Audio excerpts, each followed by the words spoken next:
The West Tigers podcast is brought to you by the West Tigers Podcast Forum. Have your say on anything to do with the West Tigers, westtigers.com.au. West Tigers podcast, episode number 380, joined by Nick and Gary on a Sunday night.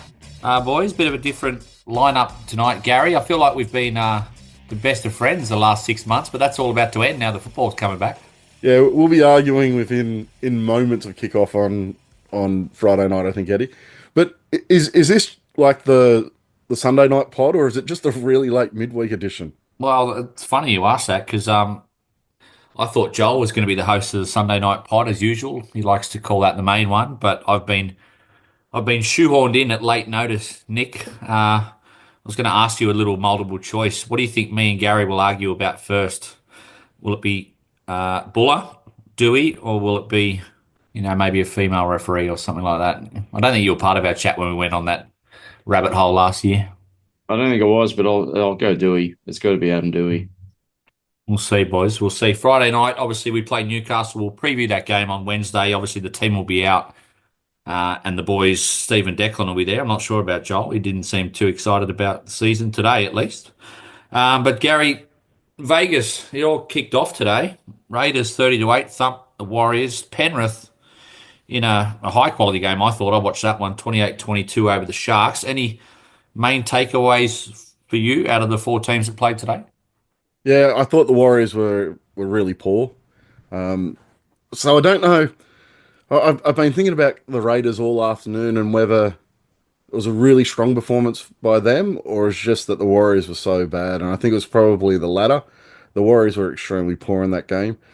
I found the Panthers and the Panthers game a little bit scrappy at times, and I thought the start of the game especially was very un-Penrith-like.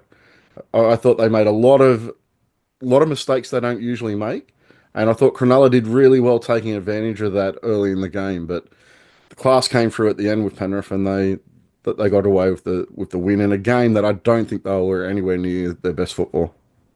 I missed a lot of today's games. I spent most of today on the golf course. It was a good day for golf. But Gary, you just talked about the Warriors and the Raiders. Like, I had the Raiders in one of my bottom, couple of teams this season. So were they, like I know you said, and it's very hard to gauge off round one, right? You can't gauge form off round one.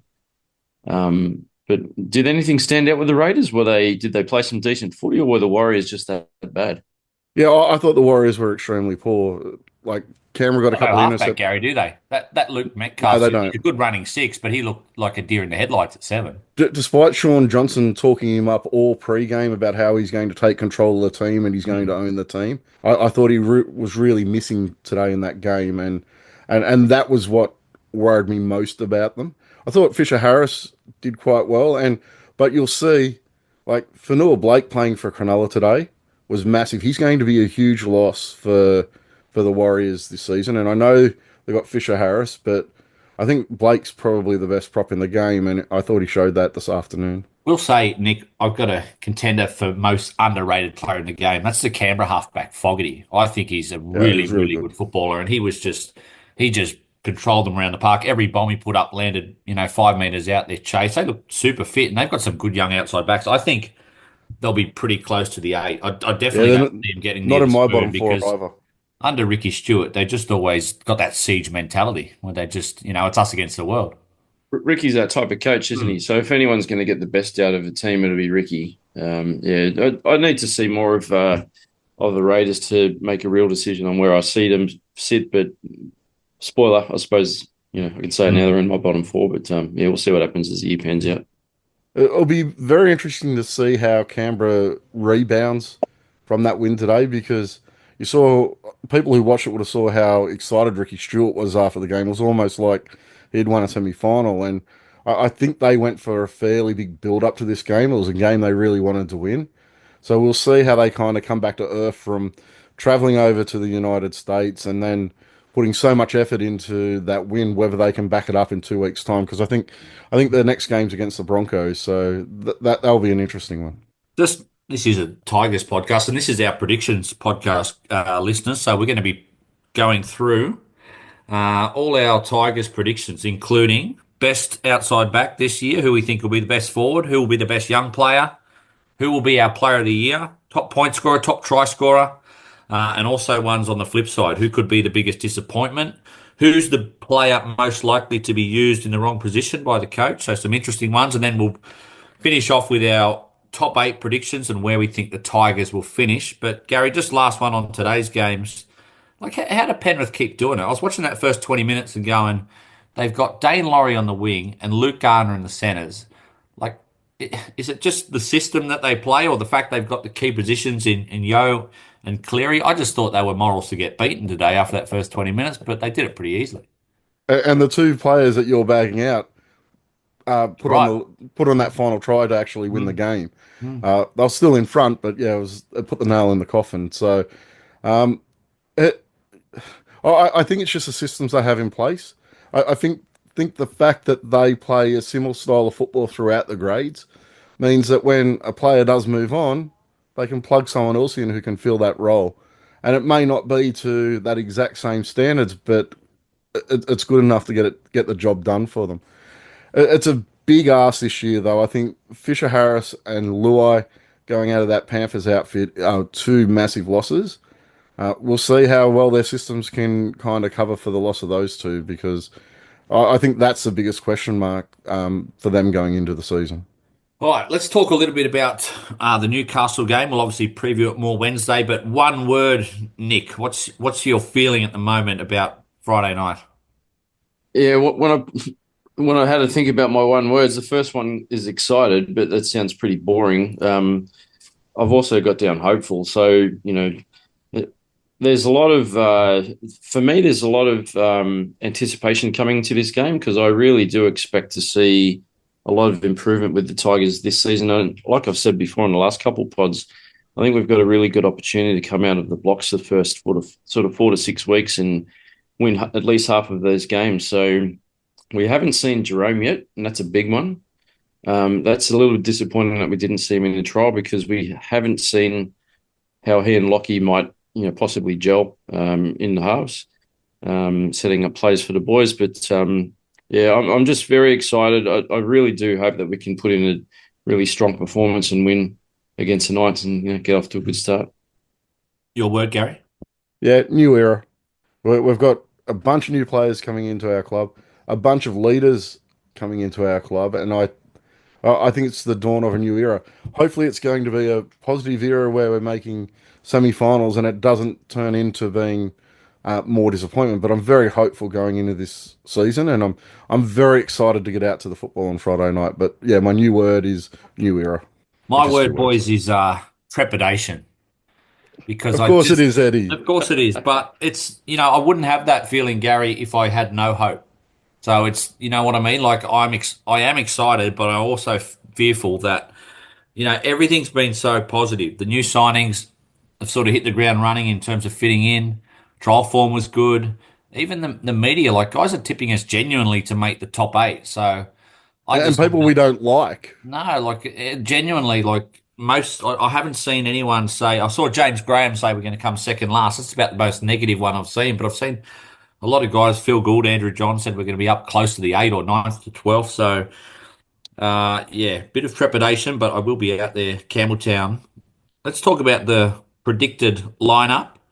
Obviously, got to look in that last trial at what maybe Benji was thinking. Nick, there were a few big guns left out that we hope will be back. Do you see any surprises in that 17 to be named on Tuesday?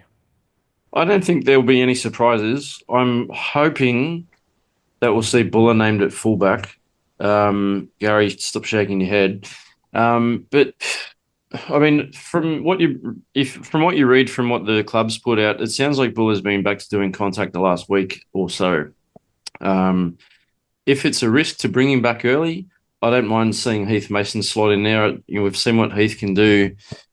He's a different type of fullback to Jareem. But we're going to see more of Jareem at fullback than Heath across the season. I think Jareem will add a bit more ball playing and a bit more wrapping around the back of plays. So I'm just keen to see our best spine, in action as early as possible. So I don't know. We'll see whether he gets named or not. I don't know. Taruva as well. It sounds like Taruva's recovering quite well, but from appendix surgery, what happens if he gets poleaxed in the guts, from a tackle? So I'm sure they won't bring him back early if he's not ready. But yeah, I'd like to see those two boys start on Friday. I think we'll see Taruva named on Tuesday. I think he'll make the side for Friday night. I don't expect to see Buller. I think even the statement that the club put out, the injury report the club put out late last week, it was still very coy around information around Buller, saying there'll be an update in the next week or so. So I don't expect to see him for a little while yet. I don't think he's going to be named this week. I don't expect him to be named for the next couple of weeks in all likelihood. So I think we're going to get a little bit of an extended look at how Heath Mason is going. Do you think, Gary, because Nick mentioned, which is true, that they are different styles of fullback, do you still have Mason a level below Buller, or do you think he can seriously contend for his spot? Because I'd say he's the type of fullback I prefer, which is a busier sort of fullback, but I don't think he has the same class or skill set as Buller. Yeah, I still have him below. I wish Buller would play a little bit more through the middle like Mason does. You can do both. You can chime in on those sweeping plays, but also sniff around the middle. You can't do them both at the same time, but you can do them both throughout the game. And I'd like to see Buller push through the middle a little bit more. Mason is very good through the middle, but he doesn't chime in on the sweep plays. So I prefer a fullback that can ball play a little bit, that can create the extra man, can chime into the back line and create that extra man. And I think, especially with us not having that ball playing lock, I think we need that extra ball player out the back. So I think Buller's quite critical to the way that we play. And if you have a look at the other night, we didn't run much shape at in that last trial at Leichhardt. We didn't run a lot of shape. And a lot of our shape comes from Buller sliding around the back. So if you got Mason, who's predominantly playing through the middle, that's going to limit the shape that we're kind of throwing at sides. So I think Buller has a key role to play. So I look forward to him coming back. But Mason is just a different type of fullback. But one thing he does have to work on, because I thought he did it the other night, there was a little bit of confusion about it. He's got to attack those high balls. He is the fullback. If there's confusion around the ball is his. He's got to attack the high balls. There was too much of him letting it bounce last year, and there was one that bounced again last Friday night in that trial. It's very interesting, isn't it, with Buller and Heath, because they're two different styles of fullback. I think both have it's probably quite equal in terms of the strengths that they possess, but they're different skill sets. Who do you think, Gary, has the best chance to develop into a better number one? I still think Buller. I think he's better under the high ball. I think he's better in defence. I think his positioning play is slightly better than Mason's. So I think he has those skills that Mason does not yet have. And I just like that ball playing type of fullback. I'd like him to be able to hit a gap a little bit harder and push through the middle. But he is much, much better at chiming into that back line. I agree. The centre spot, boys, it's maybe a case of last man standing. I mean, Brett Naden's going to miss at least 6 weeks, maybe longer. Justin Olam looks like he's done. I mean, I'm not going to go down that rabbit hole because he's had a great career, Justin Olam, but that was a lot of red flags when we made that signing. It turned out to be spot on. But Nick, I'm looking at Stafford, Toa, and AD, and Fatape. Who out of those three are your centres on Friday night, or who will be named? Toa and Dewey are the ones that I've got down. They're the logical ones.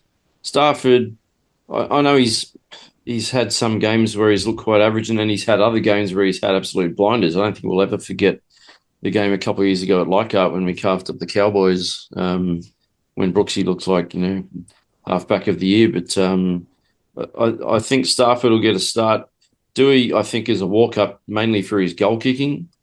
I'm not sure if I know Gary, you said that Jerome's goal kicked in the past, but the way Dewey kicked against Parramatta in that trial at Leichhardt, it'd be hard to take that away from him. Plus, I do see some quality there in Dewey as a centre. I know he has his moments in defence where he tends to go missing occasionally, or he's a bit slow to turn every now and then, but I do think that he can help to produce some moments in attack there. So, yeah, I'd be naming Tara and Dewey first up anyway. Gary, your two centres?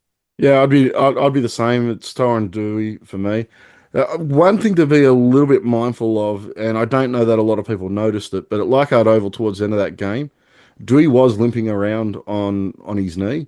The last conversion he took, he looked like he may have hurt it a little bit, and then right at the end of the game, he made a tackle, and the siren went, and he was limping around after that as well. So hopefully, there's no concerns around his knee there.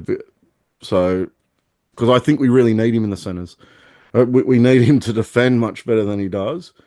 But how light on we are in the centres at the moment, we need to perform a fit and firing AD in the centres, and hopefully someone who's a little bit more committed in defence than what we've seen in the past. Yeah, that's the thing, Gary. I find him just such a hard bloke to get a read on. Like some weeks, I think, that comeback game was unbelievable, and then he has his moments, gets a lot of raps from the commentators. But, the people that watch him, the diehards that watch him every week, I'd say he's a fairly polarizing player. Do you reckon he really wants to be a good centre, or do you still think he's got in his head that he wants to be a half? I just don't know if he's going to. I think he's going to be rocks and diamonds again. 100% he wants to be a half. I have no doubt in my mind that he sees himself as a half, and that's where he would like to be playing. I think potentially he's got the potential to be a great centre.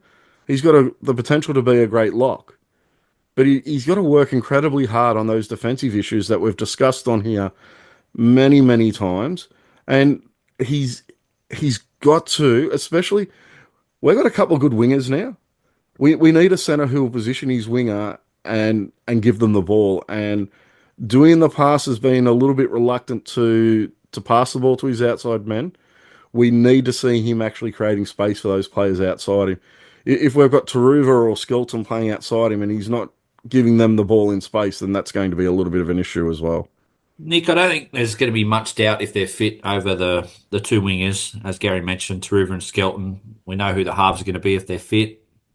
I think our front row is settled. Obviously, De Silva will play this game because Appy's suspended. I think you're a fan of Big Red, so am I. I am a little bit worried about him in the starting back row. He tends to get out-muscled a little bit, but I don't really see any other option. Me neither. No, it's been that way for a little while too. Yeah, there's no. I don't think there's a standout back row apart from Samuela. I do think Seyfarth can do a good job.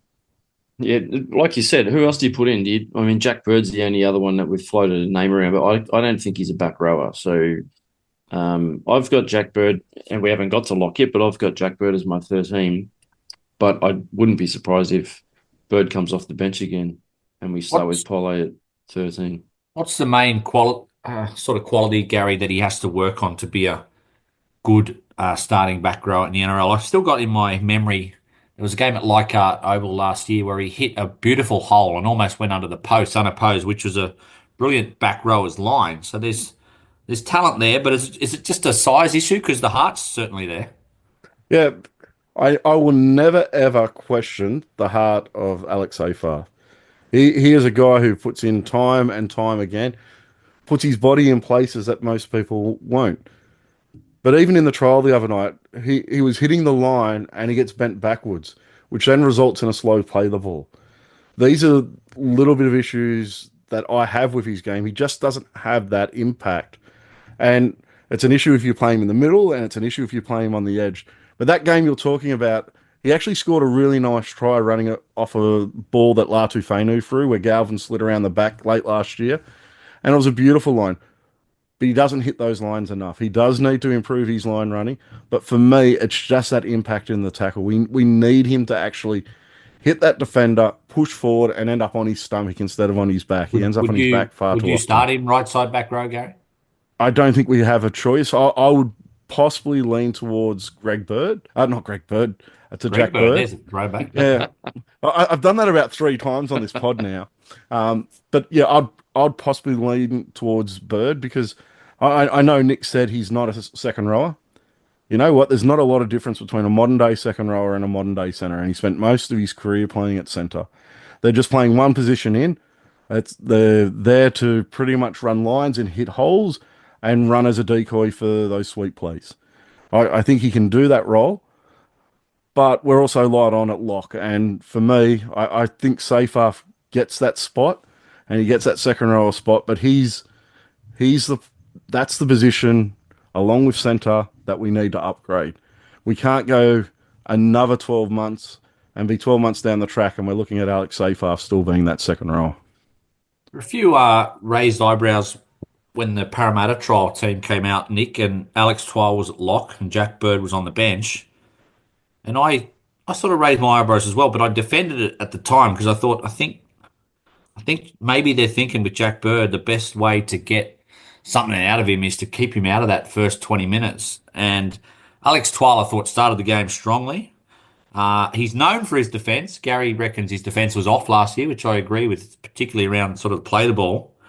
But I thought that actually worked quite well. It's a very, very small sample size, but I wouldn't be changing that for round one. I'd be keeping Bird out of the action for the first 20 and starting with Twal. Oh yeah, I remember in the group chat during that Leichhardt trial, you did mention that in the first 20, you thought the boys were doing a really good job keeping the middle quite tight, and Twal was a big part of that. And we know, what Twal's defence is like. He's pretty Made a few good runs as well, to be fair.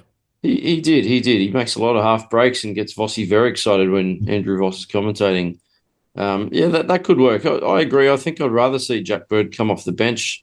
Bird was impactful as soon as he came on during that trial against Parra. He scored in his second touch. So, it worked in the trial. There's no reason why it can't work round one. Again, NRL rounds are very different to trial games, but I guess we've had a taste of seeing that combination. So I wouldn't be opposed to that, Eddie. Yeah, I thought we were quite stable in the middle during that opening 20 minutes. But the big issue I had with that opening 20 minutes was our lack of tack in the red zone. And that's the issue I have with playing Alex Twal in that lock role is he's not a ball player at all. He can't push your halves a little bit wider. And I thought we really struggled. Our attack was probably its worst when he was playing in that lock role in the first 20 minutes of the game. And you have a look at the impact that Bird came on, as Nick said. He had a really nice line on his second or third touch in the game and scored next to the post. That was the first try we'd scored in the game, and I think he made it. He made a difference, along with Hunt coming on, made a big difference as well. Isn't that though, Gary? Just like that try he scored, wasn't that a result of sort of fatiguing defenders, and maybe he's more effective like that? 100%. I think that's the best place to play him. Playing that 60 minutes straight in that role after coming on after about 20 minutes, I think it's the best way of playing him. I just don't think we get enough out of 12, but I also don't think we have a lot of options there. I probably would have been looking at playing Pole in that role for the first 20 minutes, but with David Klemmer apparently on the move to St. George, that leaves us one spot down in the prop rotation. And what Pole showed the other night is what I've always wanted him to be, an out-and-out prop. And 177 metres at Leichhardt Oval kind of showed that was the best use of him for playing 50 to 60 minutes in the front row. Finally, the bench. I've got Jack Bird, Royce Hunt, Latu Fainu. I'm having a bit of a mind blank, that last spot, Nick. That's the one that's sort of maybe a couple of question marks on it. Can you fill it for me or not? I've got Sione Fainu as 17. But yeah, I agree with the others on the bench. I think Sione's probably a prop rotation, right? But he could also slot into the back row if need be. But yeah, I'd have Sione in 17. Yeah, I'm the same. I think it changes in round two, but Latu Fainu definitely in there for that first round game. And Hunt showed the impact and the damage that he can cause as soon as he came on the field the other night. So I think the other guys, that bench pretty much chooses itself for round one. All right, Tuesday, 4:00, we'll no doubt know. Hopefully all the big names are there because there's still a couple of question marks around. Luai didn't play the trials and Buller and Taruva. So let's wait and see. Prediction time, boys, for the season. A little bit of a ladder prediction. Let's start right down the bottom. Unfortunately, Nick, we've been there 3 years in a row Surely you're not tipping us to get the wooden spoon. No, not this year. Definitely not this year. I've got us out of the top four, out of the bottom four, sorry, as well. So I think we can push for top eight. Give us I your had spoon team. my spoon team. My spoon team I have as the Warriors. And again, I didn't see the game today, but they don't excite me on paper. So I'm not a big one to watch a lot of footy from other teams, but yeah, the Warriors don't excite me. So sorry, Warriors fans, down the wires this year. Gary, it's a sort of I find like every year, if it's not the Tigers, everyone's predicting the Dragons or Raiders to get the spoon. I don't think those two teams will be anywhere near it. I've got a few Smokies for my wooden spoon this year. Who's your pick? Yeah, I'm the same as Nick. I have the Warriors, especially after watching them play today. But I also don't think, as I said earlier, I don't think they they filled their holes well enough over the off season, and they didn't have a great year last year. And maybe Andrew Webster's being found out with his coaching just a little bit. So I have the Warriors as my wooden spooners for this year. I'm going to go. We've got four teams written down here. I'm not going to go the Warriors because you guys have. I'm going to go the Cowboys. I think they could implode this year. I think they came fifth last year, but they've been yo-yoing under Todd Payton. They've lost a couple of guys to ACLs. John Bateman, I mean, he'll be a cancer up there as well. So I can see them imploding. I can see South being in the mix for it. I'd love to see the Roosters in the mix for it, Nick. I actually think I'm not going to say no chance of making the finals, but I look at their last trial. They ran out a full strength side and got absolutely pumped by Newcastle. Actually, the Roosters I had written down for my bottom four, and then I took them out and swapped them for someone else. But I Because you're think too they're on scared. yeah, a little bit. I think they're on a downward spiral though. So Give I us can your bottom four while you're at it, Nick. my bottom four. I do have the Raiders in my bottom four, but maybe I'll have to hold on that one. I've got the Titans, the Rabbitohs, and the Warriors. I just think they're all teams that are. It's hard to say with the Rabbitohs that they're on a downward shift, but I just think that they've been poleaxed already with a couple of key injuries. Was it Cam Murray? I think is out. Is he out Yeah, for the Latrell. season? Yeah. And Latrell as well. So they're two really key players for the Bunnies. So I think they might struggle, which would be sad to see. Hate South. It definitely wouldn't be sad to see. Gary, your bottom four? Yeah, I've got Roosters. I do have the Knights down Wow. there. I Roosters, think, big call. yeah, I think Trent Robinson may get sacked this year. Really? Yeah, I can see it come. It may be a little bit of wishful thinking, but I can see it coming. So Roosters, Titans, Knights, and Warriors.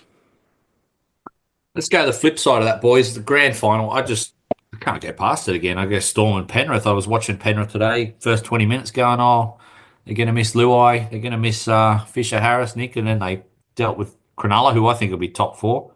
I'm just going Storm Penrith again.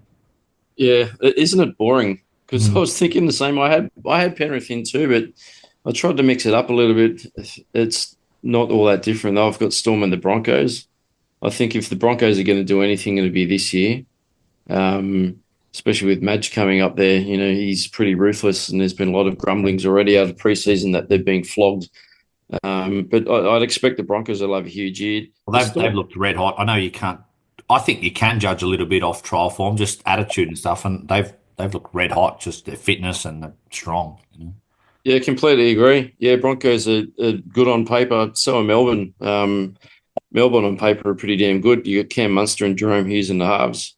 Stefano, it'd be interesting to see how he goes this season. I'm hoping he has a dud year, but we'll see what happens up there or down there in Mexico. Harry Grant at hooker. They're pretty crafty all over the field. Really good spine. Are they your premiership favourites, Gary? Storm? Yep, they're comp to lose. I think you have to have Penrith in there, a side that's won 4 competitions in a row. I think they deserve to be at least considered up the top until they prove otherwise. They've done enough over the past 5 years to show that they're able to cover for player losses and to keep improving. So for me, they're still in my top two. But I also, for my top four, I have the Broncos and Cronulla in there as well. I think it's going to be a really tight top four.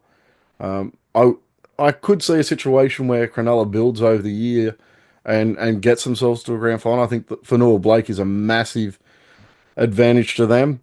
Their big weakness, though, is they still have Nico Hines at halfback, who I think under pressure tends to go to water a little bit. So that's my question marks around Cronulla. But yeah, and I think the Broncos, as Nick said, Madge works in short doses. So I think the first year of having Madge there, I think they'll have a red hot crack. And as long as they've got past all those sort of teething problems over the preseason with players not being happy and being told to wear shirts and all that sort of garbage, as long as they got through that and the form that they've shown Gary, in the sorry, interrupt. Remember, even in 2019, like we got off to a red hot start under him. His first year, he tends yeah. to hit the ground running. Yeah, he does, because what he does is he improves the fitness in the club massively because he trains them so hard.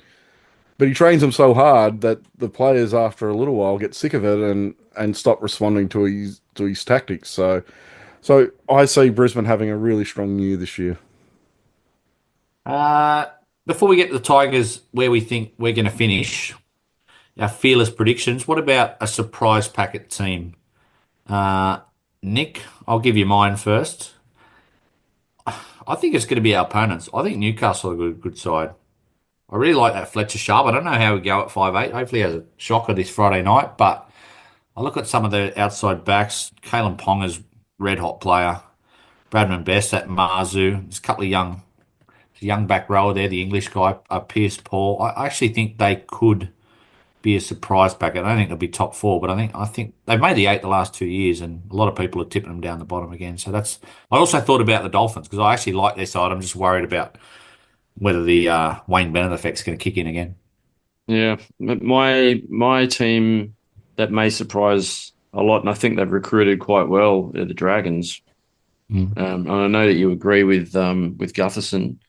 And it's funny because you were banging on about how we should have chased him because he's a leader. Would have been And perfect, I reckon. For us. Yeah, well, that was all the talk that was coming out of the Dragons during preseason, is how much he's stepped up and walked in like he owns the place, and he's leading all the training sessions and the hill runs and whatever. So, but yeah, Damien Cook in at 9. He's still got a lot of good footy, I think, in his legs. I know he's getting on a bit, but I think he's still a good hooker, even though Gary's sitting there shaking his head as he always does. But He just hates Shane Flanagan, Nick. He doesn't care about Dragons roster or anything. That's all he's thinking about.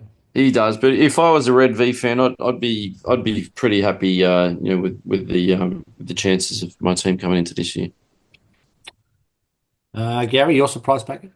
Yeah, I think the Raiders. I think they're going to do a lot better than what people are expecting, and will sneak into the top 8. So probably at the expense of us.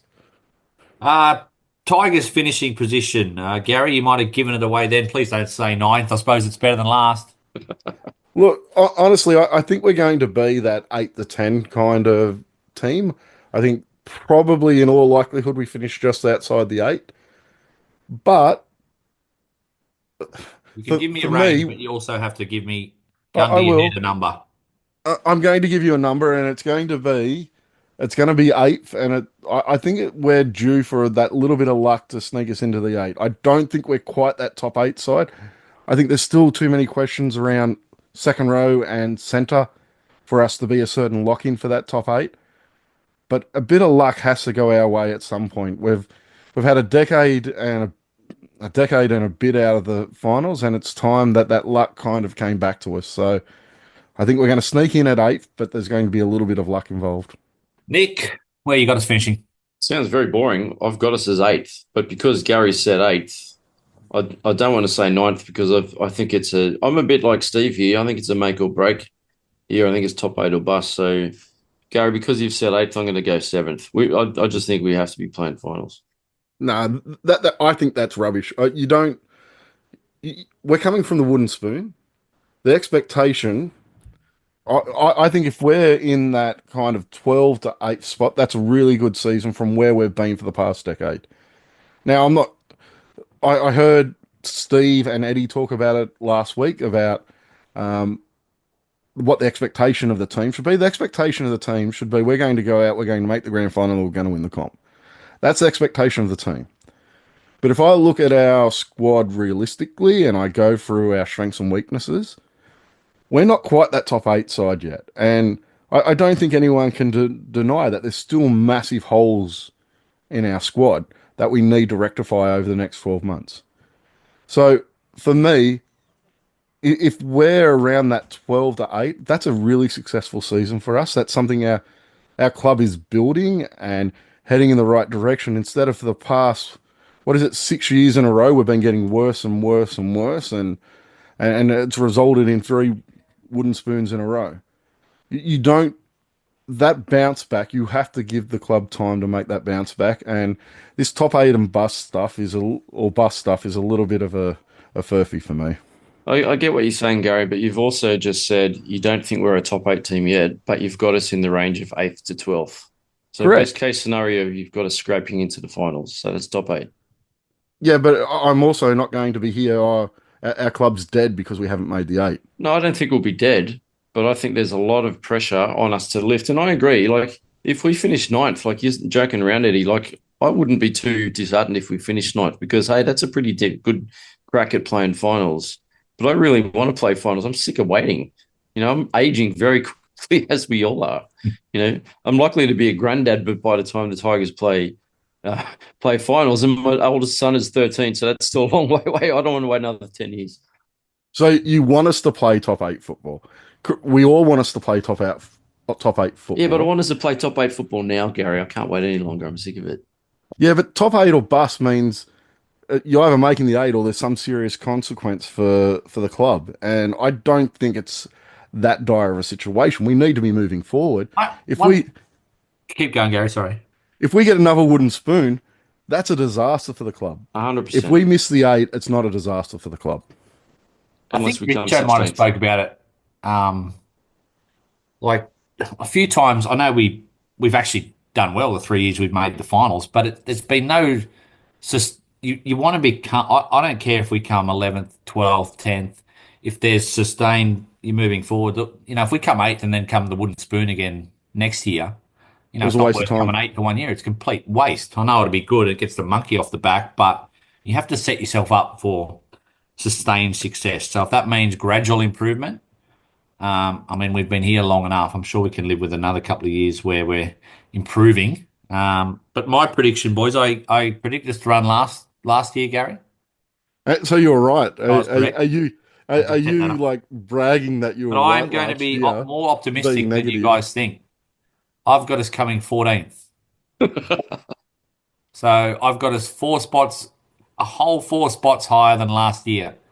And that is very optimistic for me because I just think we don't have the worst roster in the competition, but I don't think it's a top 8 roster. I think it's still a lot of holes there. We've mentioned it in our team predictions. And I just think it's a flukish chance that we sort of, Luai has that Stephen Crichton impact. I think it's unfair to put that on him because I think the Bulldogs had a little bit more system about them, a bit more of an experienced coach. I know he was only in his 2nd year, but he was a more experienced coach in terms of he'd done 10 years an assistant. He was a defensive coach for Penrith. They went in with the mentality, and until this club, and I pray I'm wrong, until they prove to me they're going to be a consistent defensive side, I think we might be a top 8 attacking side this year, but I fear we still could be the worst defensive side in the competition, and that will cost us. And obviously depth is still a concern. 1 or 2 key injuries. That you could say the same about 10 or 11 clubs with that, but I can't see us getting towards the top 8, but I can see it being very, very muddled from about 7th all the way down to last. I can see the top 6 having 15 wins or more. I think there's a clear top 5 or 6 with Manly and Cronulla and the obvious ones, Brisbane, Melbourne, Penrith. But I think from about 7th down to last could be, 13 wins in 7th and could be 7 or 8 wins in last. And it will probably depend on injuries, but Gary, I think, 14th is optimistic. I'm feeling positive this year. Look, I think we better put a disclaimer on this pod for Steve not to listen because he's not going to be happy with my answer. He's definitely not going to be happy with your answer. And I would agree with you if Luai was the only signing. The fact that we have Terrell May coming in, who I think is going to contribute a lot to this side this year. I'm going to give you that one, Gary. I know we argued about that for a week. I backtracked a bit, but I think everything I've seen from him, even off the field, I enjoy his vlogs. I wouldn't say he's the smartest guy in the world, but he knows who he is. He seems like a good fella. and he seems like he is focused on football to me and wants to be, wants to be an Origin prop. Mate, if he's not focused on football and he's pushing out games where he runs for over 150 meters and 25 plus tackles without missing any, then I don't care what he's focused on, where else he's putting his focus, because that's what we need from him. And I really think he's going to add a lot to this side. I think he's got to develop the forward leader skills yet, but I think he's the forward leader we've really been looking for, and what we were hoping that Utoi Kamanu was going to develop into. I I I think the season that Terrell May had last season was what we were hoping to get from Stefano, and Stefano's never had a season like that in his career. May's done it. He's only done it really the one time, but he's done it, and the signs in the preseason have been very good. His trial form, even though it was only one trial game, was excellent. But I think you add him, Hunt, Bird into the mix, and there's a lot of experience there. There's a lot of attacking. Our forward pack is a lot more dynamic than what we've seen in the past, a lot more versatile. So I think we're going to see a lot better. And I'm I think not doubting that. defensively we're going to be much It's a stronger. dangerous side. I look on paper for the first time since probably 2017, Gary, when we had Tedesco, Moses. It's the first time I think that's a dangerous looking side. I just have a lot of question marks around. I hate to say it, but the coach. I think that's a huge question mark. I think we're going to learn a lot about Benji Marshall's coaching career this year. I'm not going to say it's top 8 or bust, but if we're in the bottom Can't be 4 bottom this year, four. his career is in a world of trouble. So for me, definitely is a make or break year, especially for Benji Marshall. But that make or break isn't based on us making the top 8. It's on us improving and moving forward and signing players for 2026 and showing that we're still going forward as a club. They're the things that Benji Marshall has to show this year.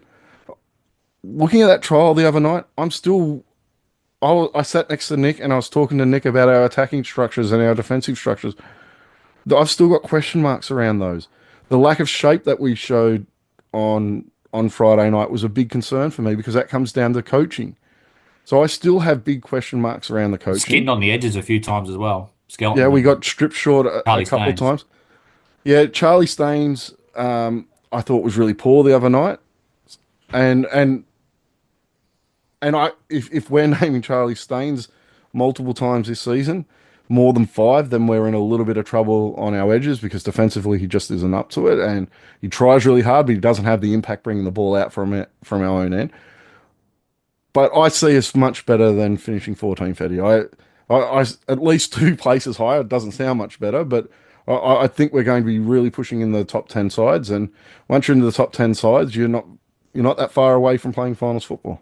Right, well, we've got a 7th from Nick, an 8th from Gary, an 8 to 12, and I'm going to nail him on that 8, and a 14. So we'll see what Declan, Steve, and Joel say on Wednesday. They'll give their predictions for the season. Steve's got us winning the comp. Well, Good on you, Steve. Someone's got to be 20 optimistic. years on. It's the anniversary this year. So Yeah, where'd you have us running that year, Eddie? 2005. I wasn't on the podcast back then, Gary. I didn't do predictions. Let's go individuals, boys. We'll start on the negative side of things. Get them out of the way. Gary, name a player that won't be with us in 2026. I think it will be.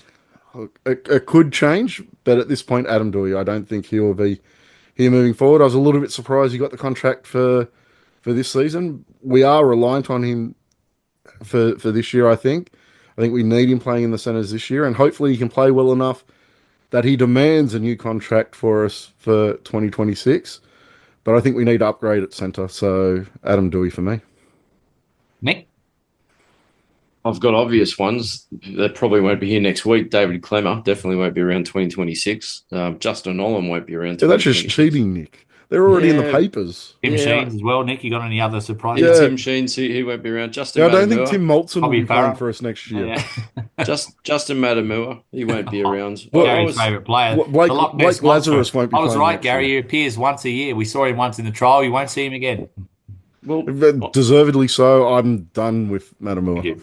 Thank you. Yeah, so a couple of weeks ago, I was very hopeful. We all were. We all spoke about that we might see a different Matamua, but I wasn't there very wasn't much hopeful. there, was there? Don't put me in that No, category. I You were wasn't you hopeful weren't about around. him at all. You weren't around, Eddie. You were still on Okay, hiatus. thank you. I was praying to a deity. Put me in that category. I was off him from the first game I saw him play. Big shout Yeah, out to Matamua if he's listening. you're off a lot of things, Eddie. But it's good to have you back, though. I think I've been quite positive. Wait till the season starts, Nick. Then we'll get the real cut and thrust. Eddie Otto experience. Yeah. Let's go. Oh, just me on that one. Player that won't be with us in 2026. I hope I'm wrong, but just the way the game's going, I'm going to go Lasu Finu. I just think if Galvin, and that sounds like a negative one, but that It could be means a positive. Lockie's re-signed and Luai's hit it off, and there's just no spot for him. And, maybe Dewey's a backup half, or we get another backup half in who's cheaper. Because Latu, I think, I finally saw in that last trial, Gary, what you've been talking about and Declan's been harping on about. I finally saw the real class that he could have. I just don't know where he's going to fit in this year. But for me, you do have one of your questions in a moment, and it does kind of come into that about plays, but being played out of position. I think he's an out and out 5'8". But that's the issue we kind of have at our club at the moment. Every half we have is an out and out 5'8". So hopefully Luai can make that transition to half, because if he doesn't, every other half I've got's a 5'8". It's not my opinion, but a lot of online stuff I read, Gary, that sort of think Galvin's best quality is running. Looking at his frame, that he's going to be a big boy in his mid early 20s. Could you fit all three of them into the starting team? Look, I don't think there's any doubt that at some point, if you really wanted to, Galvin could play that Fittler sort of lock role. I think he's going to have that bigger body. He doesn't have the step that Fittler had, but there's a lot of similarities in their running game, in my opinion. A lot of Galvin's positive plays are him busting a tackle or running through guys and then throwing a pass. So for me, you could definitely play him in that lock role if you wanted to. But I think just like Fittler kind of moved between that lock role and playing 5'8". He was still playing 5'8" at the end of his career, and I don't really see any reason why if you want to play Lachlan at 5'8", you couldn't play him at 5'8". If you want to make room to fit Latu into the side, I don't think there would be an issue with playing him at 13 in 12 to 18 months. Where's time. Galvin playing in 5 years, Gary? Hopefully at the Tigers, but say he's in the Origin team. Is he a 5'8"?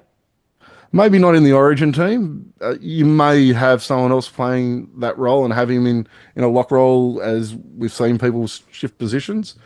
But I don't see any reason why he can't be playing in the 5'8" role at the Tigers. Maybe you put someone else into that role and you play him at lock, but I think he can be just as strong playing either of those roles. All right, let's go with the one I just threw in at the last second, Nick, which was player most likely to be played in the wrong position or out of position. Frustrating sort of quandary of a player. Do you have one? Gary's got one. I'll go Gary first. Yeah. Yeah, for me, it's Latu Fano. Like, even if you're playing him at halfback, I think you're playing him out of position. But there's also there's a temptation to play him on the bench, because you can put him in that hooker role, and you can have him as a backup in the halves, put him in the centres if you're really desperate. So for me, I think Latu Fano is going to be that guy who Benji at some stage probably plays on the bench for a couple of months, and we have him in that hooker role that I don't think he's suited to at all. So for me, the player most likely to be out of position is Latu Fano. Nick? I'd probably have to agree with Latu. I can't think of anyone else, to be honest. Adam Dewey at fullback. Yeah, well, well, dude, I mean, if Jack you ask- Bird's going to be in different spots, and If Dewey's you ask probably out, going to be in sorry, different spots. Dewey thinks he's a half, so he would think he's being played out of position at centre. But we've always said that, and I think a lot of people would agree that Dewey probably to us looks like he's best at centre. But Ole spending big minutes at lock would be another Biggest guy. disappointment, Gary? yeah, Who's going to be the biggest disappointment? And I've forced this upon the boys, so I've made them have a choice. You can choose someone, Gary, that's playing for the Magpies if you want to be a cat and not give a real answer. I'm going to go with Stafford Toa, because I just don't like his body language. He doesn't convince me that he's I love footballers like Galvin that are all in. And apparently he sits at home all week. He doesn't drink. He just watches rugby league. He lives, sleeps, breathes rugby league. Stafford Toa, he just gives off the body language to me that he's happy to be an NRL player. And I hope he proves me wrong. Yeah, I don't necessarily disagree with Stafford, and I'm sure most people who listen to the podcast regularly have probably got a couple of names that they expect me to say straight away, and I think at some point during the season, Alex Seyfarth playing in that back row position is probably not going to be doing enough for that role. So, but I'm kind of expecting that. So I tend to agree. I think Stafford Toa is not. I'd rather see him playing reserve grade. I think he's a good backup center. The fact that he is likely to be starting most of the season in that center role shows how weak we are in that position. Nick, yours? I just want to say the Jerome thing Luai. that's, yeah, come on, Gary. And the thing that annoys me with Stafford is we've seen his potential, what he can do in games, but it's not consistent. So, but that's the case with a lot of our players, isn't it? We've just got so many players that are not locked into NRL in certain positions like centre. That's a huge one for us. It's just frustrating there. Yeah, I don't know. I've gone blank. Glass half full time, Gary. Let's go top point scorer. You're going to be in a pickle here because your top point scorer is generally your goal kicker, Yeah, and and Adam Dewey's probably going to play. Afi Coruscant. So Yeah. you'd have Coruscant kicking goals over Dewey. I'd have to wait and see. I think with Dewey's knee and other areas of his Won't play game to 20 work games. on. I'm not saying he's not going to play plenty of games, but I don't think he needs extra strain on his knees, and probably doesn't need the extra pressure when I've got things in his general gameplay. I'd like to see him working on, so I'd probably give Appy the role. Top try scorer for us, Nick, this year. Top try scorer, probably Taruva. Probably going to be one of the wingers or Skelton. Hopefully Skelton plays a full season in first grade. He's pretty dangerous with his running. Had a look at the odds, Gary. Nick, sorry, it's 100-1 to be top try scorer. I just thought that right edge might be a little bit more. Galvin moving across there might be a bit more potent this year. I don't know which centre would be on the right, Gary. I would think it's probably going to be Toa. Okay. Dewey spent most of his time in the centres on the left. Yeah, I'm going to go Skelton, top try scorer. Nick? I just can't see Lockie locking to one side of the field, and we I haven't don't think he seen. will, but I think he'll predominantly play right. Yeah, he might start there, but I still think it's just in his nature to float side to side. So And he was doing it the other night again.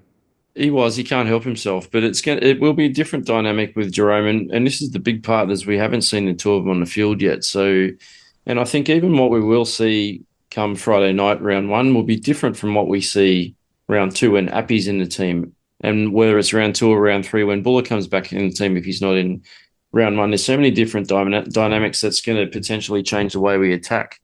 So I don't think we'll get a real good read on any of these guys, and especially the way Lockie plays on the field until even the first month the competition's over. But this is why I'm kind of filled with hope and excitement for what I might see, not just round one, but the first month, because I really do think that we've got a lot of options this year where we didn't have these options the last couple of years.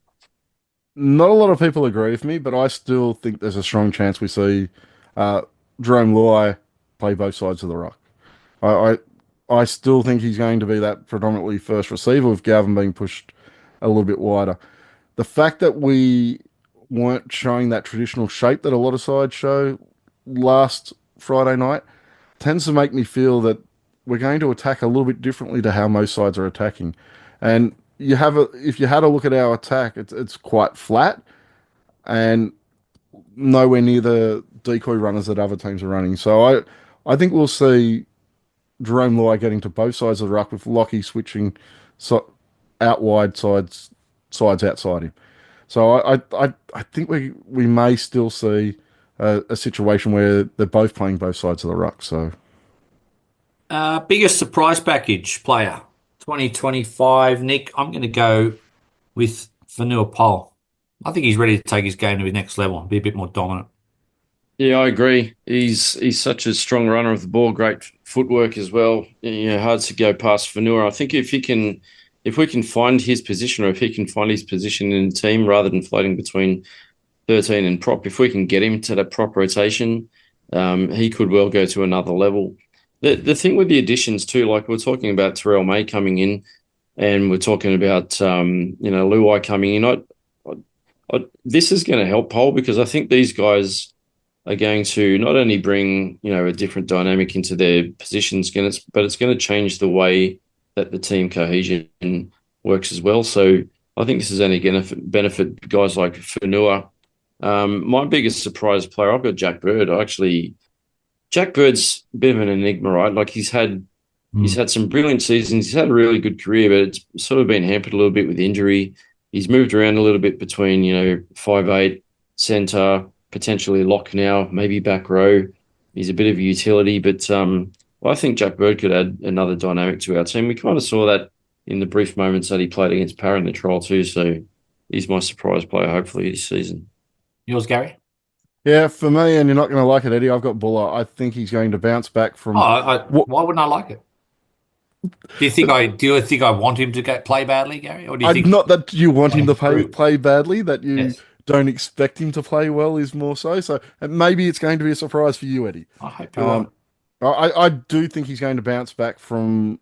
I don't think it was his best season last year. I do think he suffered a little bit from a second-year syndrome, and I think we'll see some really strong football. I think having Jerome Luai in the side's really going to free him up a lot and give him a little bit more space to show his running game because there's going to be a lot more attention on Jerome Luai. All right, boys, we're at the hour mark, so let's just do the last three. Nick, I won't include the halves in this. Best outside back for the Tigers this year will be. Outside back. That's a tough one because we don't have any real standouts, do we? I think Taruva will be a really good addition. He showed what he could do last year. He's a try scorer. I know he's not real big. Terrell Skelton, I think he'll have a big impact. I'm going to go Skelton. The River's mine, Gary, because I was listening to Phil Gould talk about him, and he just said he's fearless and he's a confident kid, and you can see he's just a ball of energy. I don't think he's going to be intimidated by coming to a club that's struggled. I think he's going to have a big impact. You guys haven't really left me with many options when we're talking outside backs. Where I've already said we're poor in the centres, and you've taken both wingers. So I was going to say Skelton until Nick changed his mind. So I'll go Buller. Buller will be, as I said a moment ago, back to his best this year. Best forward, Terrell May for me, Gary. I've done the full 180. I'm his biggest fan now. Yeah, 100%. I expect to see him playing at least 50 to 60 minutes, possibly 70 minutes a game. He got through that first half without even looking like he was breathing hard in the trial and pushed out good meters, strong in defence. I agree. Terrell May by far will be our best forward this year. Any other forward, Nick? Well, Terrell's going to be a rock. I think Royce Hunt's going to have a hell of a lot of impact, whether it's off the bench or I don't know whether he'll start this season, but I'm really looking forward to watching Big Royce. And Fanua Pole, we've already talked about Fanua. I think he'll have a big year this year.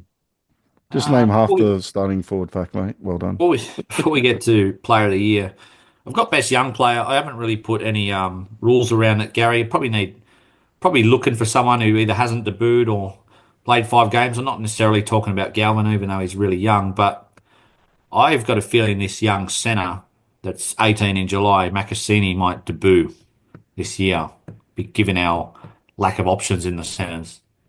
I hope he doesn't debut this year because for me... Come on, Gary. Why not? Just because it means if we're playing him once we get to July, I don't think he can play till July. Why? Yeah. Our season's probably not in the best shape if we're bringing a young guy in to kind of save the day. What if he's that good that they just you can't play NRL before you're 18? What if he's that good that they're just like Galvin? They just can't play until July, and he adds to our side. Yeah, but if you're winning games, if you're winning games, are you really doing that? Are you really making that decision? If you're winning games and pushing towards the 8, I don't think you are. Though Tim Sheens many years ago did pick Ben Murdoch-Masila for his debut in a semi-final game. So it is definitely possible. For me, I think it'll be Luke Lilly, possibly Kit. I think Kit can really force himself Good shout. into a bench spot this year. He was very impressive, especially in the trial at Cogra Oval. I thought he was really strong in that Disappointed, game. sorry, Gary, on that one. Because when I was thinking about that last bench player for this week, he was one that I slipped my mind. I was disappointed I think he only got 10 minutes against Parramatta or Yeah, 15, but would you have him ahead of Sione Fainu or not in the last bench? he's very, very close. So I would have liked to seen him given more time against quality opposition in that trial to see whether he could take what he had shown the week before in the trial out at Cogra and do that against a stronger opposition. Because I do think he can force his way onto the bench. I like how hard he was running the ball, and it sounds like a bad one, but he's a guy that's going to draw a lot of penalties because he runs the ball so hard, but he's got that little bit of a short stature about him. So there's going to be tackles that are creeping high on him all the time. So I think he can potentially add a lot to the side. Watch the Terrell May vlog, and thank you for Terrell May to providing the only content on the West Tigers in the off season. But yeah, it was a bit concerned. His nickname was No, Eddie, May you Day or can't. something. I do want to call you out on that. You're blaming the club, and I know you don't do this for a living, but didn't you not do a pod for like the entire offset? Like, didn't you just disappear and refuse to do pods? But we're not part of the official. We're not employed by the club, as far as I know, Gary. I'm not getting a pay packet every Tuesday to do this podcast. I'm sure maybe They send Joel it is, to but me, I'm and I not. don't forward it on. Yeah, yeah. So I think, yeah, I'm not going to go. I'm not going to go on that rant. But I enjoyed Terrell's May vlog because we got to see a bit of the boys in the sheds and preparing and warming up for the game. And I thought, geez, someone at Concord might have done this in the past 6 months, but obviously not. Do you have a young player, Nick, that might Yeah. jump out of the ground? Well, yeah, well, he jumped out of the ground last year in his first year, but big golden tooth Samuela Fainu, I think he'll have a cracker. And I honestly think he could go to another level with Jerome feeding him some lovely balls this season. So You're not worried about second year syndrome for I Sam, don't, player of the no, year last year for the club. It's tough to back that up as a young player.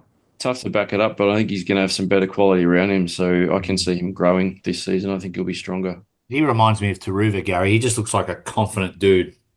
Whereas some of those players that have second year syndrome are maybe ones that are a little bit more, I don't know, introverted or nervous. Nick? I can see Samuela playing Origin in the next few years. I think he's that Big good. call. It's a big call, but I can see him. He showed a lot of class last year in his first year for Tigers, so he's got a big future.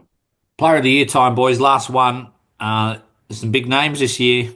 I'm still going to go with Lockie Galvin. I think he's going to avoid that second year syndrome. I just think he's a freak. Player of the year. Gary? Jerome Luai is going to totally transform our club. I can't disagree with either of those.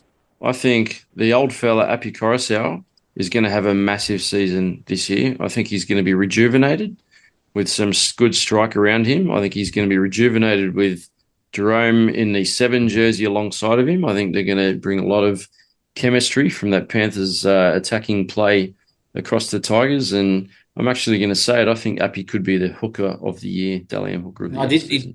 He crossed my mind, especially with Terrell May there. I think he could put him over for a few tries this year with his deception close to the line. But boys, that is it for tonight. Joel, Gary, he did send me the quiz, but guess what, Joel? The quiz is for the midweek host, and that's you now. So I'll be sending it back to you tomorrow, and you can host the quiz this week, which will be Yachty's quiz is back, and it's around Newcastle Tigers rivalry, Gary. Did we vote on bringing the Yachty's quiz back this year? Or yes, we did a secret poll, and it got up 3-2. A secret poll. All right, boys, thank you. I'm not sure who's on Wednesday now because the order's been thrown into mystery. But if I don't see you Wednesday, hopefully I'll see you guys out at the game Friday night. Certainly will. Looking forward to it, Eddie. Thanks, Gary. Have a good night, boys. Thanks, boys.